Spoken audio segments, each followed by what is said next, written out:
Hello, good afternoon. Welcome, welcome. Glad to have you joining us. This is Make It Sweet's Facebook Live. I'm Jennifer Bartos and I am the owner here. I am so glad to have you joining us. This is really fun for us to be able to do these and to show off some of the things that we do in class and the fun things that that go on here. So today is going to be braided breakfast breads, but we're going to do a sweet version and a savory version. So we're going to do two different ones. I'm going to go through the dough and how to make the dough, and then I'll show how to assemble. We'll walk through the fillings. I actually have the fillings already made, but we'll walk through the recipes for the fillings and talk about that. And then from there, I'll show you how to assemble them and what we'll do for baking them. I have some that are already ready. So this one is not baked yet. This one is the sweet version, so it has a cream cheese with orange zest and some craisins in there, and then it has lots of crystal sugar on the outside. And look how pretty it looks, just like this. But wait till it's baked. That's when it looks beautiful. And then we have a savory one. It looks just like this. The savory one actually has cream cheese, and then it has ham and Gruyere cheese in it as well. And then a little bit of Parmesan cheese, and then some thyme on top of it. So that's what we're gonna be making today. So guess what I'll be having for breakfast tomorrow? So it's gonna be some braided bread. I'm pretty sure that's what Randy and I will be having for breakfast. We'll give some to Pam and Kathy and Carlos that are here. They've been working hard today. So today's Friday, kind of, yay, it's Friday, right? Yes, nice. So this is kind of the first day that retail is supposed to be back in Texas. We have been busy, so it has been, but we've been busy like all the other Fridays before. So we really provide, like an essential service, because we provide so many items for people in the food industry. So people have come in and bought like tons of big, huge 50-pound bags of flour and different things, as well as sugar and big amounts of packaging and all kinds of stuff. And so we feel honored that we're still able to provide service for that group. And so we look forward to being able to serve that community and then retail customers going forward. So we're open. We have kind of a really hodgepodge of schedule that we're doing right now. So it's going to be Monday, Wednesday, Friday, and Saturday. We're going to be open from 10 to 2. Then on Thursdays, we're going to be open from 10 to 7. And then we're going to be closed on Tuesdays and closed on Sundays. Tuesday and Sunday are our quietest days anyway. So we're going to make it so that Pam and Kathy and Carlos get a little bit of time off and be able to do that. So those are going to be our hours going forward, starting on Monday. So tomorrow will be closed and Sunday closed, but then starting on Monday, we'll start with our new hours and go from there. And then I do have an announcement about classes. We're going to we're actually migrating to online classes for what we're considering the rest of the summer. So through August, we're going to move all of our classes online. And so we're working during May to put together the platform and everything. And so if you're registered for a class, you're going to get an email with details about it. You're going to get a credit for the online class. And then also what we're going to do is we're going to put together kits that go along with all of the classes. So let's say it's like the pizza class. You're going to get a kit that has all of the flour and the yeast and everything to make both of the doughs, and then all of the fixings that go with it. So it's basically like being in a class. We're gonna set aside a time that's gonna be live for the class. But then the nice thing is, let's say something comes up, you know, and you can't make it, you'd be able to watch it at another time and be able to do it at your convenience. So that's the really nice thing about being able to do it online. So we're looking forward to trying this out. This is something we had talked about for a long time, and we're just kind of being forced into it because I just don't think I can foresee 36 people in our classroom making pizza dough all at the same time as we've done before. You know, it just doesn't seem the same.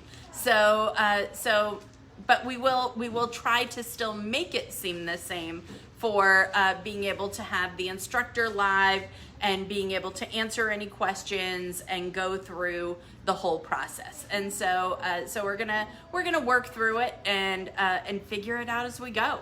So that's where we are, but we'll make a big announcement and we'll send it out to everyone. If you're registered for a class, we'll go from there. But let's see. So today is going to be our braided bread. It starts off with a really soft dough. It's very nice, easy to work with. This is such an easy dough to make. And then from there, then you let it proof. And so it rests for an hour and it just doubles in size. And then once it does that, then you can divide it. The recipe that's on the sheet actually makes 2 of the braided breads. And the braided breads are 12 inches long and end up being about 4 inches across before they're baked. And then once they bake and puff, they end up being about 6 inches by 12 inches.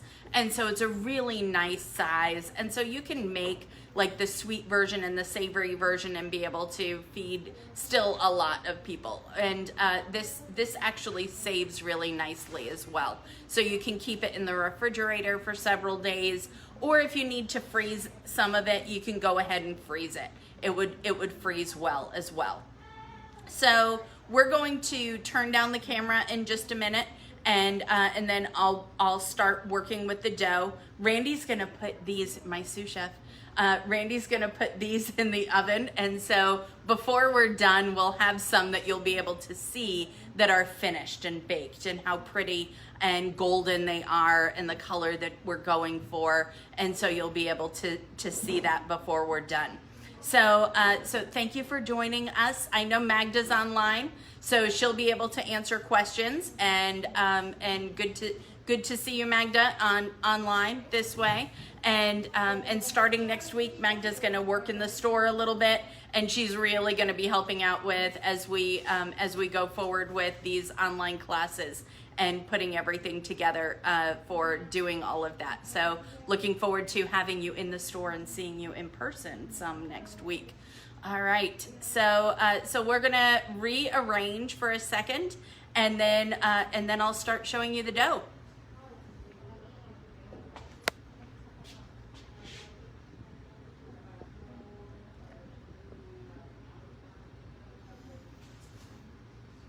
That's pretty good. Yeah, that'll work. All right, looks good.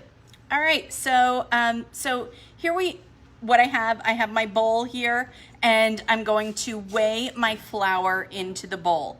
And so we always use flour by weight rather than using it by a volume amount, because weights are always just so much more accurate.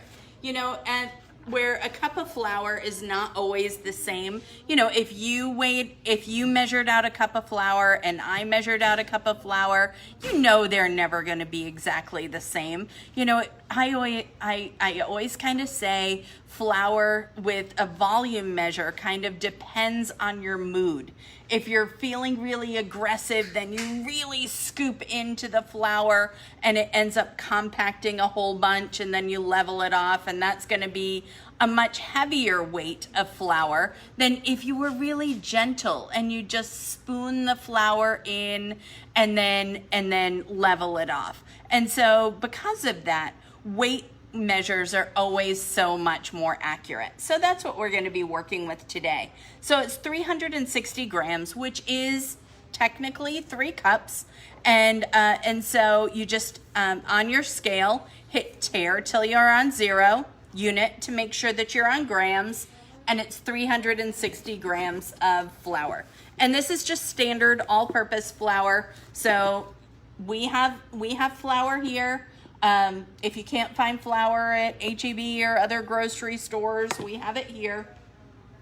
And we have all-purpose, and we have cake, and we have whole wheat, and we have, what else do we have? Bread. All right, 369. I went a little overboard. I was talking and not paying attention. Surprise. There we go. It keeps going to 361. I'm just going to be okay with that. All right, so this is instant yeast that we're working with. So that means that all of our dry ingredients can go together, including our yeast, and then we add our wet ingredients in here. And so that's going to be our brown sugar. So a 1/4 cup of brown sugar. That's going to be our salt. That's going to be the yeast. And in the recipe, it also has the vanilla bean paste in there. And I want to talk about that for a second. It's great to be able to add the vanilla bean paste into the dough, but we're wanting to do a sweet version and a savory version out of this same dough. And so I'm not going to add the vanilla bean paste in here. I'm just going to add the vanilla bean paste into the filling and leave it that way. I don't mind that brown sugar in here because our savory version is going to have the Gruyere cheese, which works well with brown sugar. Ham, of course, that works well with brown sugar. So I'm fine with leaving the brown sugar, but I don't want to add that vanilla flavor in here. So I've just given this a really good stir. Just make sure that the yeast is well incorporated, that it's mixed throughout, and that it's not just in one area. And then whenever you're working with instant yeast, you want your liquid component to be warmed. So this is like 120 degrees. You could go up to like 125, that would be fine, or as low as 110. But what ends up happening if it's like 110 or below, then it just takes a while for the yeast to activate. So about 120 degrees is good. So just have like a little instant read thermometer. It can be the one that you use for steaks to know if they're done. You know, it can be any kind of instant read thermometer that you have. And just make sure that you're in that range. You don't want it to be any higher than about 130. Because at 130, what ends up happening is that you could end up getting to the point where you're killing yeast. And that's just not a good thing when you're making breads. All right, so I'm just gonna pour my liquid in. So that's my melted butter, and that's my whole milk. I'm gonna give this just a little stir, and then I'm gonna add my egg right on top of here. And now I can really stir to get this to all combine.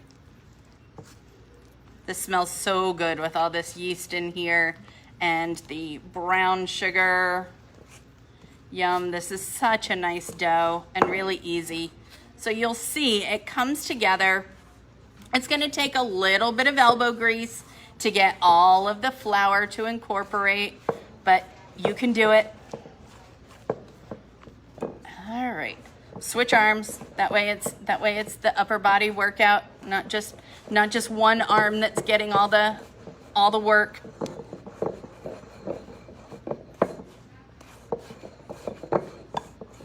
All right, and see what I'm doing? Like I'm even like wiping the dough on the side of the bowl, kind of to clean the sides of the bowl.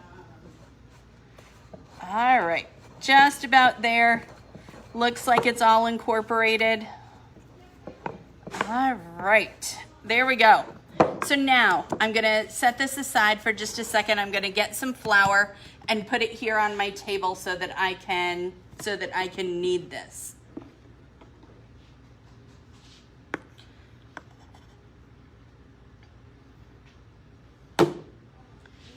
There we go. So I have that little pool of flour here.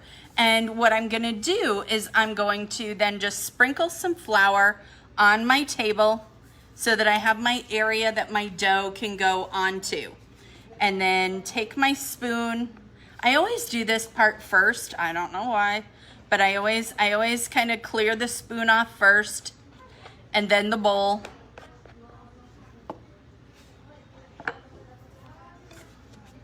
All right. And now then I'm just kind of scraping my bowl, and then I want to take all of my dough, put it here, and then I'm gonna take another sprinkle of flour and put it right over top. And now I want to knead this.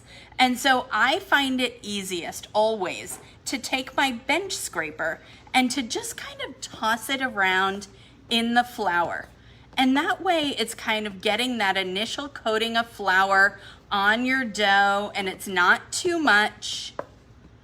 And that way I'm not getting all the stickiness of the dough on my fingers. If you just start kneading it right away, then sometimes what ends up happening is that you end up with all of the dough on your fingers as opposed to being in the ball here. And if that ever happens to you, just stop, walk away, go wash your hands, and then come back. Because if your hands are, it's gonna make your dough sticky. And our goal now is to knead this until this dough is not sticky anymore. So when I knead in with the heels of my hands and use my fingertips to pull it back. And I do it twice, and then do a quarter turn, fold it in half, and then repeat. So in twice, and then that quarter turn, and you'll feel if your milk and butter mixture was nice and warm, this dough is gonna be nice and warm while you are kneading it. And it just feels really good while you're kneading. And just get into a rhythm with it. You know, just kind of think of it as just kind of a Zen kind of thing. I love this. I love kneading dough. I made bread the other day at home and made like some mini loaves, and we have been using them for all kinds of stuff, like sandwich bread and all kinds of stuff. I've even gotten into baking more, even more than just what you guys see here. I've been baking more at home too. So I've been joining you in the ranks of baking more at home. I do have to admit though, last night we had some chicken, and I did pull out the Grands biscuits. I should have made my own, Magda. I'm sorry. Should have made my own, but the Grands were calling my name, and it was just much easier. So every once in a while, the easy things are okay. All right, so you can see this dough has already, what have I been doing? You know, like maybe 2 minutes, 3 minutes at the most, kneading this, and it's already so much smoother. And all I'm looking for is for it to not be sticky on my hands and not be sticking onto the table. And it's there. It's like a little tacky still, and I like that little tackiness. That's fine, because the dough is still nice and soft that way. But I don't want it to be sticky. So pretty smooth there. That looks good. I am happy with that. That looks great. I always just kind of form it into a ball. And then this is gonna go back into our bowl. So I'm just gonna take my same bowl, and I'm gonna put a little bit of vegetable spray in here. There we go. I always put it pretty side down, flip it over, and then I'll grab a little piece of plastic to put over top.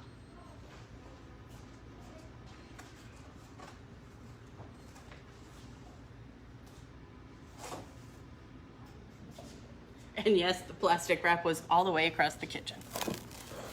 All right, there we go. All right, so put this aside. You know, the plastic keeps any drafts from hitting it, and that just keeps it so that it's going to proof a little faster. If you have a place in your kitchen that's a little warmer than others, like us, you know, in the classroom, we can put it right on the windows side, because, you know, when the heat comes in from the windows, it's a little bit warmer right there. So that's a perfect place to put the dough to proof and be able to sit there. Sometimes you actually put it into, some recipes will call for proofing in like a really low oven, like you turn it on to like 150 and for just a minute and then turn it off. That's fine too, but I find that just on the counter works 90% of the time as well. So I'm just gonna set this one aside. I'm gonna clean off my counter here for just a second while we're doing that, and then I wanna talk about fillings.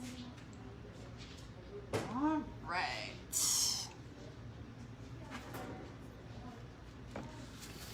So we are working to set up this is kind of the version 1 of our setup for doing our online classes. You should see it. Pam and Kathy came in earlier and they were like, oh my gosh, this is like a whole studio. So there's lights, and we have 2 cameras here. When we actually do the videos, I think we're gonna end up with 3 cameras.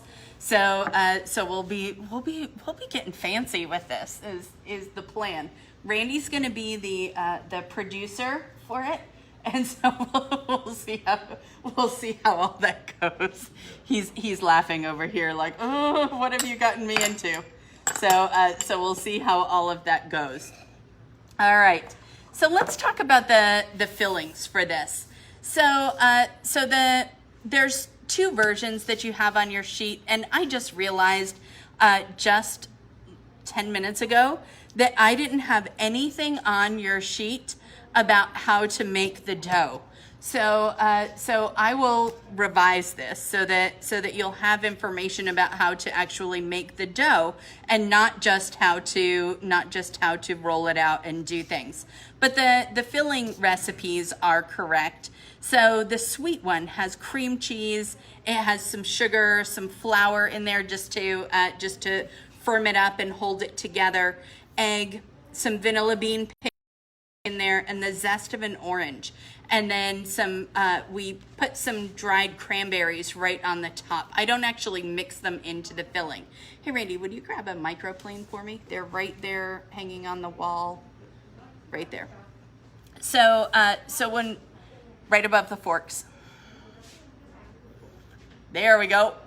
All right, so let me talk about a microplane. So this is what we use for zesting. If this is not a tool that you are familiar with, this is a tool that I want you to become familiar with, because this might be my number 7 or 8 favorite tool in the kitchen. This is great for zesting lemons and limes, or oranges in this case, or even grating like garlic so that it's super fine and you don't have big pieces of garlic. I end up using this at home all the time for so many things. And these are just wonderful. These little tiny blades, so see all these little tiny blades on here? They are so super sharp. So you have to be really careful. Watch your fingers when you're doing this. Don't get your fingers in the way. They're super sharp, but they are really, really great tools for being able to get the zest. And we end up using zest in a lot of recipes. So like this, we use zest also in like our just regular sugar cookie recipe. Put some lemon zest in it and it just really brightens it up. There's just so many times where a little bit of that citrus zest just really brings out the flavor in things and can really make a big difference. So, and this makes zesting so much easier. All right, so it ends up looking like this. And you don't have to put it into a mixer. I just did it in the mixer because I was making a 3 times batch of it. And so it was just easier for me to do in the mixer. But if I was just doing a single batch, then I would just do it in a bowl and just mix it together, and that would be fine. On your cream cheese, make sure that your cream cheese is room temperature, because if it's not going to incorporate into your other ingredients as well. You want to make sure that it's room temperature. And so it ends up being this nice thick mixture. And can you see like the little pieces of orange zest in there? That's so good, and it smells delicious. And then when we're putting it onto our bread, that's when we will put the craisins on there, or the dried cranberries, I should say. So we'll put those on there in the end. All right, so that's our sweet version. And then the savory version is very similar. So notice it starts off with the cream cheese, the flour, and egg. And then it has some chopped ham, some grated Gruyere cheese, and I just ran it through the food processor, and then some Parmesan cheese. And so let me grab that one and show you what that one looks like. So this one's going to be a little bit thicker just because it has, all the other ingredients in it. So this is the chopped ham and the cheese, and then it also has, I added some salt and pepper in here, and I added a little bit of garlic in here, and then we're going to add some thyme on the top of it. And so we'll chop up some thyme and put it on the top of our bread when we are finished. All right, so both of these are really, really nice fillings, and I think it's kind of fun to be able to have one bread, one dough that you can do two very different things with.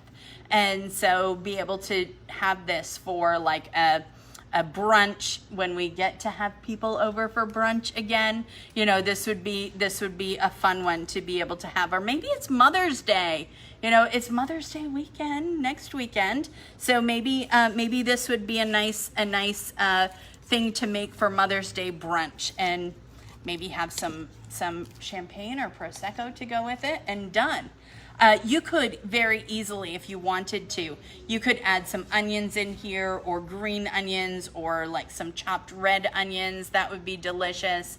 There's so many things that you can do. It doesn't have to be ham. It could be sausage that's in here. But any of your meats that go in, you want them to already be cooked. You don't want it to be something that is raw. So even if I was using like breakfast sausage, for example, I would want to have browned it in a skillet first and then add it into my mixture.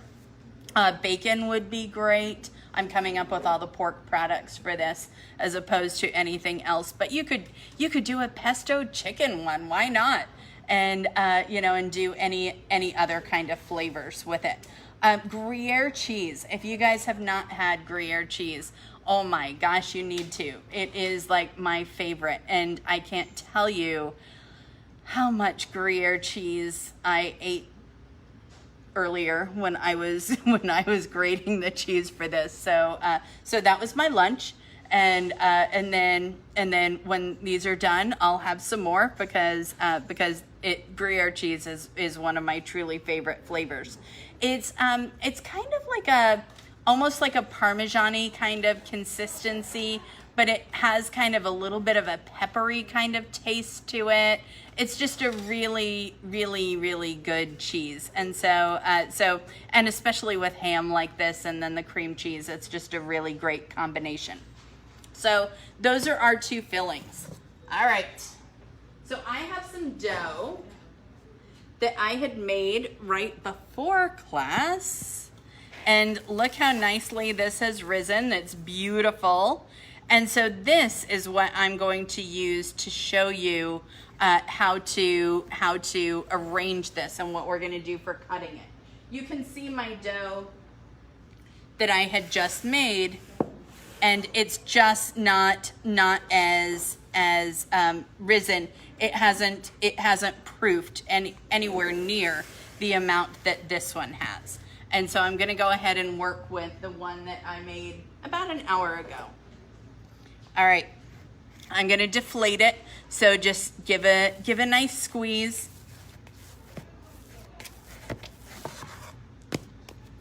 And remember, this amount of dough makes 2 of the breads. So I'm going to just kind of form this into my log here. And then I'm going to cut it in half. There we go. Pretty close, I think. I'm not pulling out the scale to weigh it. That's just not necessary. And then the size that we're going to roll this out to is an 8 by 12. And conveniently, that is a 1/4 of a sheet of a full sheet of parchment paper. So if you take a piece of parchment paper and fold it in half and then fold it in half again, that's what you end up with, is this size. And which is really close to the size of a sheet of paper. So it's not far off from this. And if you didn't have parchment paper to be able to use, you could use this like a regular sheet of paper as your guide and be able to do that. So I want to spray it just a little bit. Remember, there's butter and stuff in here, but it'll make it easier to come off if I spray it just a little bit. And now it's going to be just a matter of rolling this out to about the size of my paper. And I'm not going to be worried about it being perfect in every corner. Does not make a difference. I don't want it to go over quite that much, so I'll kind of push that back in. And just kind of form it. So it's almost like you can get it rolled out most of the way and then form it kind of the rest of the way. But you want it to be a fairly even thickness is what you're looking for. All right, so I'm really close right there. And so now what I want to do is I'm going to mark off about 1/3 of my dough. So I wanna just kind of do a little bit of a mark and then a little bit of a mark. All right, so it's like 1/3, 1/3, 1/3. And my filling is only gonna go right here.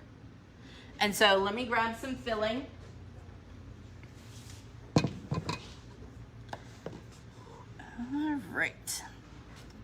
All right, so let's talk about how much filling to go in.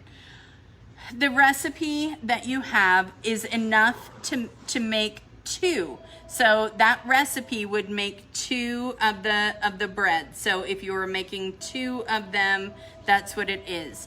And it ends up being just about, like maybe 1/2 inch, not even 1/2 inch thick, like 1/3 of an inch thick or so of filling on top of here. And it doesn't have to be perfect, but what you want is you don't want to have it so thick, like you can't have it that thick. And you also don't want it to go so far. So I'm only trying to stay in about my 1/3 of the dough here. And then I'm gonna take some craisins.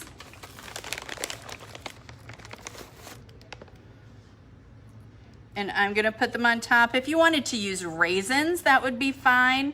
You could use some kind of nut in here even if you wanted to. That would work. Any kind of dried fruit, like a dried apricot, would be delicious. There's lots and lots of options. All right, I like craisins. All right, and then we're gonna take a pizza cutter. And this we're gonna cut. And so don't be intimidated by this. We're just gonna make 8 cuts, and all we need to do is make sure that they are angled. So I'm gonna angle them where it's like angled at an upside down V towards me. And so I'm just gonna cut 1, 2, 3, 4, 5, 6, 7, 8. All right. And now I want to do the same thing on the other side, and I don't really even need to worry about them matching up. But I do need to make sure that I have the same number. If I made 8 cuts on this side, I need 8 cuts on this side. So 1, 2, 3, 4, 5, 6, 7, 8. There we go. And I just go right to my filling. I'm not going into the filling. And now this is the easiest part. All right, here we go. It's gonna look like braided bread, but it doesn't take much to do it. Left and then right. And you know what? You could start right and then go left. That would be fine too. Oh, that one didn't cut. But whichever one you start with, you want to continue.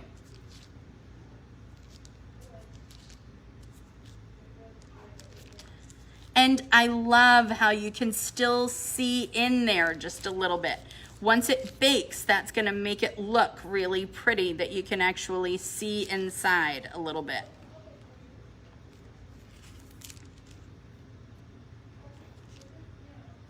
All right, the end here. All right, so see how it's kind of like a fishtail on the end? I just bring up the end, just like that, and then no one ever knows. All right, so here we go. That's so easy, and it's braided and it looks beautiful. Doesn't it look so much harder than what it actually is? And so that's kind of my thing. I want it to look like it took me a lot more time than what it really did. All right, just pick it up by the piece of paper, put it onto your sheet pan, and then we're going to glaze this with an egg wash, and then we're gonna put some sugar on top of it. So let me grab my egg wash and some sugar. Randy, you should go check the ones in the oven.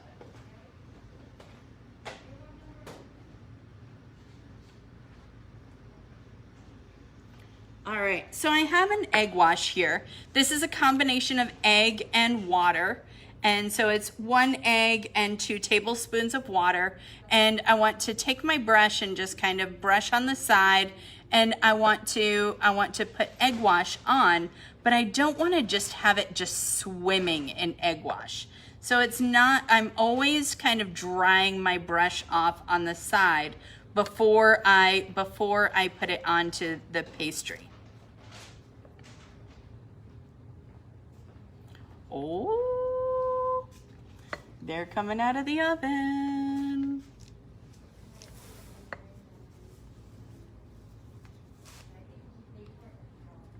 Oh yeah. All right, there we go. And then I have some crystal sugar. So this is just the larger grain sugar. And I like to put a good amount on top because I like that crunch that's on there. That sugar with the egg wash makes it brown and crystallized. It's just beautiful. All right, and there we go. So that's the first one. Let me show you our one with the ham, and then I'll show you our finished ones in just a second. Ooh, got a little dark. Yeah. But why don't you wait for this one? Because then they can go in at the same time. Sous Chef asking questions. All right. So this, I want to do the same thing. I'm gonna spray my sheet. Put my dough right on here. And you'll see the dough just rolls out so nicely. So easy to work with. I can't tell you how many people that have taken this is part of our breakfast yeast spreads class. We would make this, and we would make cinnamon rolls in that same class. So we just kind of broke it up for the Facebook Lives. But I can't tell you how many people that have taken this class that have said that they've used this recipe time and time again for other things. So that's always nice to know that people use the recipes that they learn how to make. So this one, again, our thirds. And our ham and cheese mixture.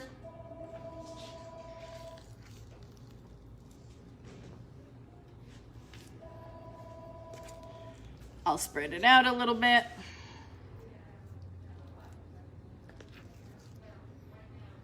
There we go.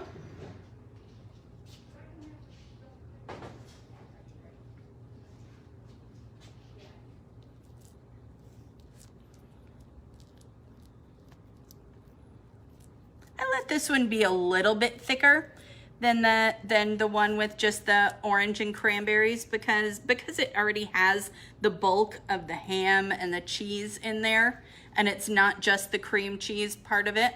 So so a little bit thicker on this one. All right, there we go. And now we're gonna do the same thing and cut. So I'm gonna make 8 cuts. 1, 2, 3, 4, 5, 6, 7, 8. And then 8 cuts on this side. 1, 2, 3, 4, 5, 6, 7, 8. All right, and fold it over. Really tough, isn't it? Tough to braid this bread.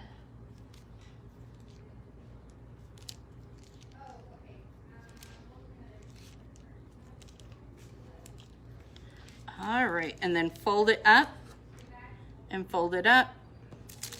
So your ends basically look kind of like they match that way. This, I'm gonna do the same thing, and I'm just going to put an egg wash on top. If you wanted to add like some herbs on here, so like some fresh thyme or just some black pepper on here would be delicious. Not the crystal sugar like what we did before. And I wouldn't really add too much more salt on here either. Like I know a lot of times salt on top of pastry is really good, but ham is already so salty, and Gruyere cheese is salty, and Parmesan cheese. So it already has quite a bit of salt. So I wouldn't add more salt on top of this. All right, so these are ready for the oven. Sous Chef will put them in the oven, and let me show you what we have. So they're a little too brown. They're a little too brown. I don't want Randy to know.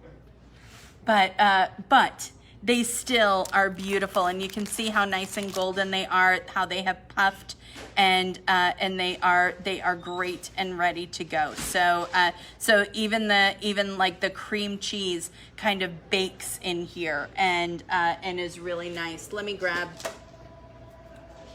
a little spatula and cut this so that you can see what it looks like when it's cut. And so you have that beautiful dough, and then you have your cream cheese, and you have the craisins. It's just such a nice bite.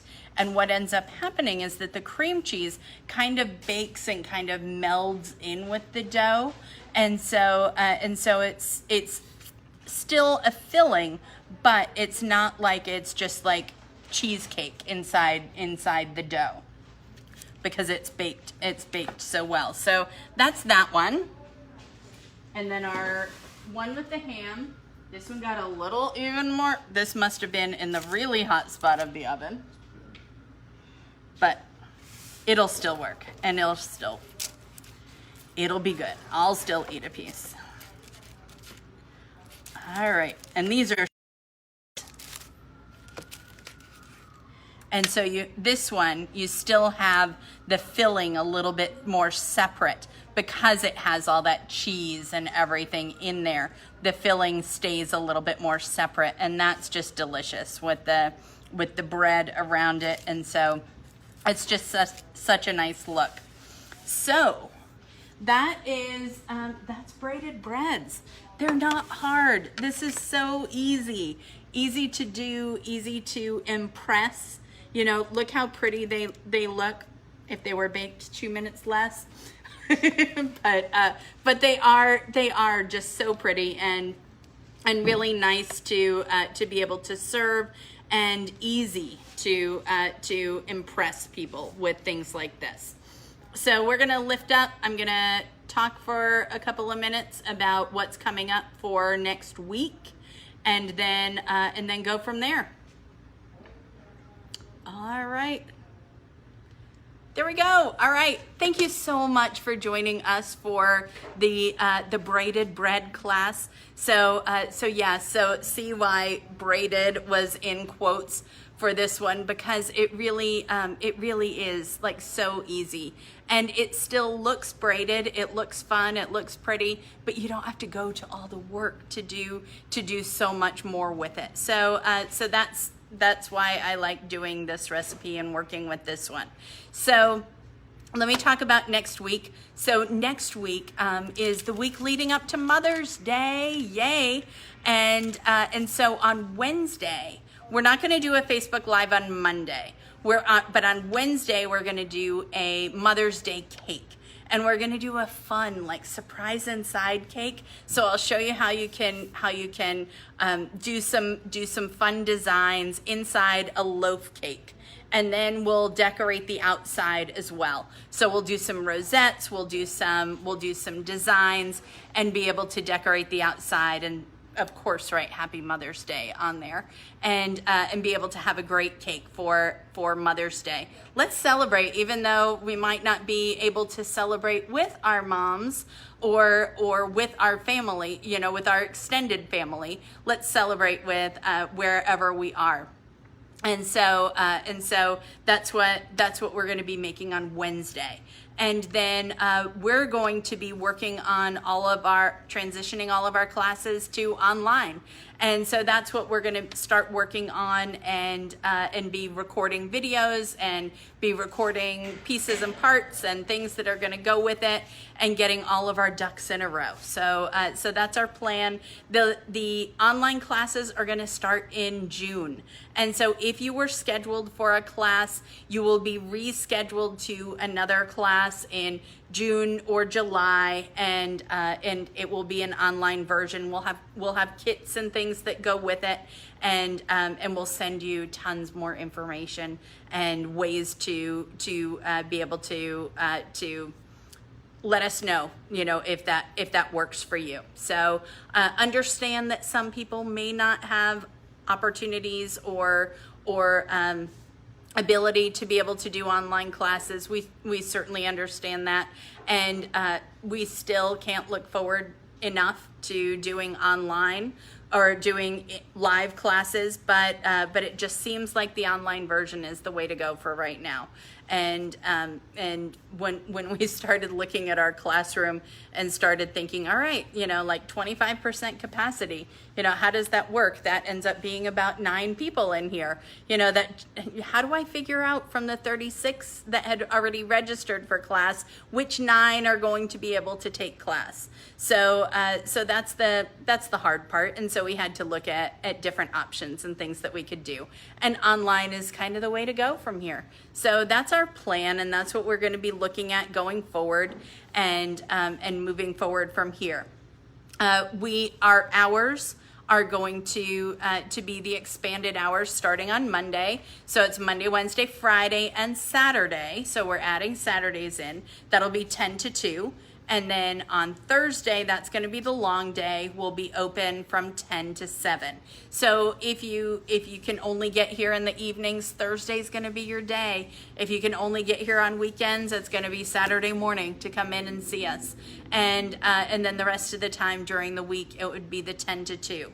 We're going to be closed on Tuesdays and Sundays, and that's just so that Carlos and Pam and Kathy actually have a life too, and be able to do some other things other than just working here at Make It Sweet. Although we like them working here at Make It Sweet. So so glad to have you joining us for class. So glad to have your support and participation for these classes, for coming into the store, for being here. Small business is important, and I think we kind of realized, we're kind of important to other small businesses. And so thank you so much for supporting us and for coming out and for participating this way and helping us move forward with kind of what's the next thing that's going to happen with classes. So this was kind of a little sample of what we'll end up doing, and then look for them to be even more polished. Randy's working on 3 cameras, remember, for our online classes and the things that we're going to do. Who knows? Maybe he has a new career in film editing or something. So we'll figure that out as we go. But thank you so much for joining us. Have a great rest of your Friday. Have a great weekend. We'll see you next week. All right. Take care. Bye-bye.